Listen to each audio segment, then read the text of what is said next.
আসসালামু আলাইকুম প্রিয় বন্ধুরা, দূরে এবং কাছে, দেশ এবং বিদেশে যে যেখান থেকে আমার এই ভিডিওটি দেখতেছেন, যদি আমার এই ভিডিওটি ভালো লেগে থাকে তাহলে অবশ্যই ভিডিওটিকে একটি লাইক দিয়ে দিবেন এবং শেয়ার করে দিবেন। আসলে আজকে আমি যে বাজারটিতে আসছি, অদ্ভুত একটি নাম এ বাজারের নাম হলো ধরজাপ্তে। কিন্তু নামটা যেমন ধরজাপ্তে, কিন্তু ভিতরে কিন্তু তেমন না। ভিতরে ঢুকে দেখলাম যে আসলেই এই বাজারে শুধু মাছ, একদম দেশি নদীর মাছ, মাছ আর মাছ ছাড়া অন্য কোনো মিলে না। তাছাড়া আল্লাহ তাআলা যে জিনিসটিকে মৃত্যুর আগে এবং মৃত্যুর পরে, মানে মৃত এবং জীবিত যেই জিনিসটিকে আল্লাহ তাআলা হালাল করে দিয়েছেন, সেই জিনিসটির নাম হলো মাছ। তো আজকে আমি যে মাছগুলো আপনাদেরকে দেখাবো, সেই মাছগুলো একদম নদীর এবং আমাদের দেশীয় তাজা মাছ, যে মাছ আসলে খুব কমই মিলে এবং সচরাচর টাকা থাকলেও পাওয়া যায় না। চলুন আমরা দেখি সেই মাছগুলো, চিংড়ি মাছ এবং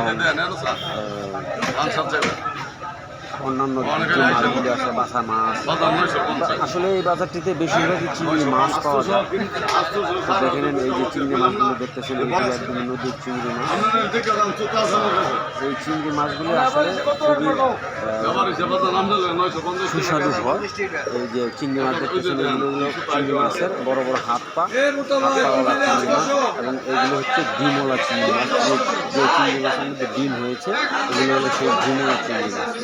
আসলে এই বাজারে আমি ভাবছিলাম হয়তো বাহির থেকে এগুলো চাষের কিনা, জিজ্ঞেস করে দেখলাম আসলে এগুলো চাষের না, এগুলো সবটাই নদীর, আমাদের দেশে নদীর মাছ। এই যে এগুলো দেখতেছেন, এগুলো নদীর চিংড়ি মাছ। এগুলোর দাম জিজ্ঞেস করেছিলাম, এগুলোর দাম যে বিক্রেতা আমি বলেছি 1400 টাকা কেজি এগুলোর দাম। আর কত মাছ, এগুলো আমাদের নদীর মাছ, এগুলোর দাম 500 টাকা কেজি। এগুলো হলো 400 টাকা। ট্যাংরা